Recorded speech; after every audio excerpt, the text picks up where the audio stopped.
Otep à tous, bien-aimés frères et sœurs. Les amis, celui qui vous a dit que l'Ukraine arrive à intercepter les missiles, 90-99% des missiles russes, s'il n'est pas fou, c'est qu'il a dû prendre la poudre en question. Normalement, quelqu'un ne peut pas dire ça.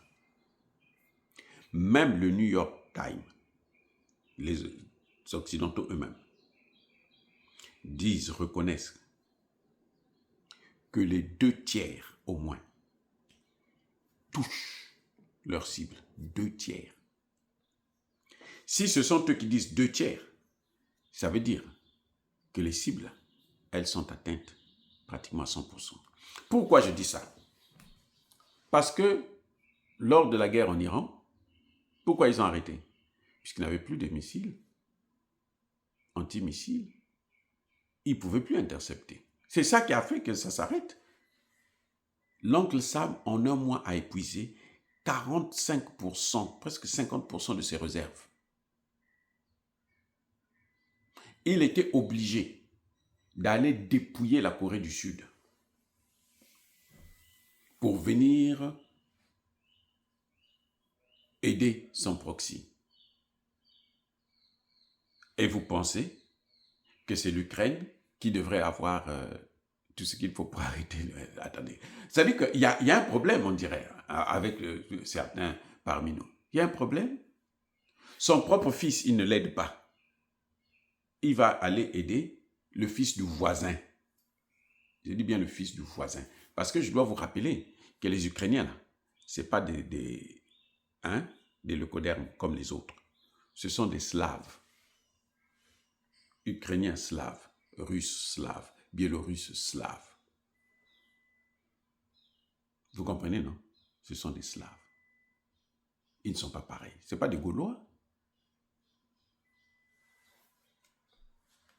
Et eux, ils savent jouer sur ce genre de mesquinerie.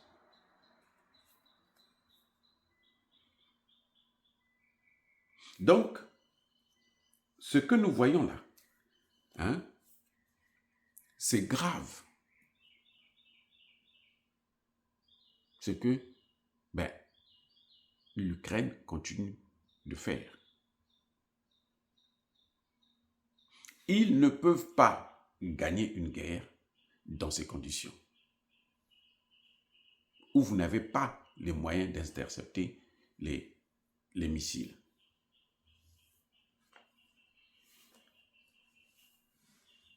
Et la Russie vient de découvrir la faille de son côté. Ils ont compris que l'Ukraine utilise des drones à gaz, plutôt au kérosène. Donc, ces drones-là transportent du kérosène avec eux, fonctionnent avec le kérosène. Que vous abattez ça en l'air ou au sol ou je ne sais pas, ça va exploser. Ça va sortir le feu.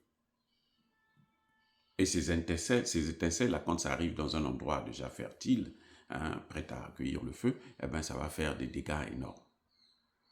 Les Russes ont compris ça. Et les Russes travaillent dessus. Les Russes travaillent dessus. Il y a un autre élément très important que les Russes ont compris. C'est que ces drones russes et ukrainiens qui arrivent à frapper à Moscou sont guidés à l'aide de Starlink. Même Starlink que les gens là ont utilisé en Iran lors des manifestations pour déstabiliser le pouvoir en Iran. C'est le même Starlink. Qu'est-ce que les Iraniens avaient fait? Les Iraniens avaient bloqué Starlink en question. Ils avaient réussi à bloquer ça. Au point où ça ne passait plus. Ils pouvaient faire tout ce qu'ils voulaient, ça ne passait plus.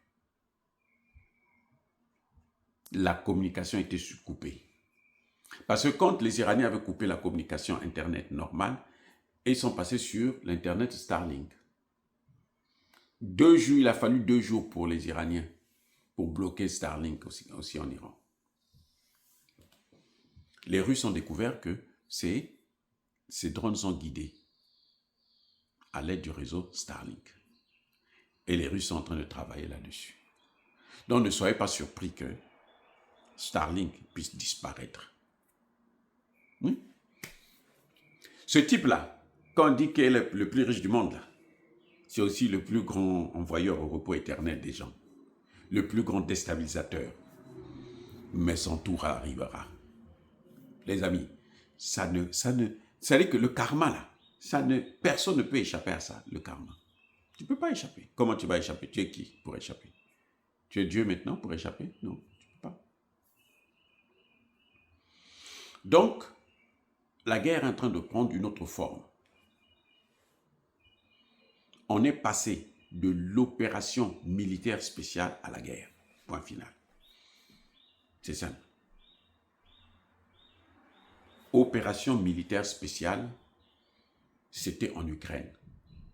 À partir du moment où vous amenez ça en Russie, ça devient une guerre. C'est l'OTAN qui affronte la Russie. Et Poutine le sait. Et les Russes, tous le savent.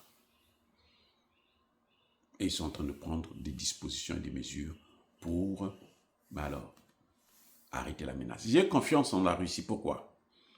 Le même Poutine, là, c'est lui qui a fait face aux Tchétchènes. Les amis, les Tchétchènes, quand ils mettaient le feu en Russie, là, ils sont en Russie, hein. Mais ce n'était pas du gâteau. Ils ont pris 300 Russes qu'ils ont bloqués. Ils ont dit à Poutine de négocier avec eux. Poutine a dit, je ne négocie pas. Envoyez le repos éternel, mais vous n'allez pas échapper. C'est clair, vous n'allez pas. Vous allez partir comment? Vous allez vous envoler, même si vous envolez. Mais nous, on a des avions qui sont en l'air aussi. Et là, personne ne peut venir vous aider. Ceux qui vous ont poussé à vouloir demander, faire la sécession, eh bien ceux-là, ils ne pourront pas venir vous sauver ici. Vous êtes foutus. C'était chaud. Qui a gagné? La Russie a gagné. Poutine a gagné. Les Occidentaux se sont pliés. Maintenant, ils sont en train d'utiliser cette nouvelle formule avec l'Ukraine. Ils veulent utiliser l'Ukraine. Parce qu'ils ont échoué à l'intérieur, ils veulent aller en Ukraine. L'Ukraine étant très menacée actuellement, fracassée, ils veulent maintenant attaquer la Biélorussie. La seule chose qu'ils savent faire, c'est ça. Mais c'est fini. Ce sont les signes de la fin, les amis. Quand la fin arrive, là, c'est comme ça. Toutes les puissances mondiales sont passées par là, y compris la France, la Grande-Bretagne, ainsi de suite. Donc celui-là aussi, c'est pareil. Ce sont les signes de la fin. La fin, là, ça vous amène à ça. Soyez bénis, j'ai dit.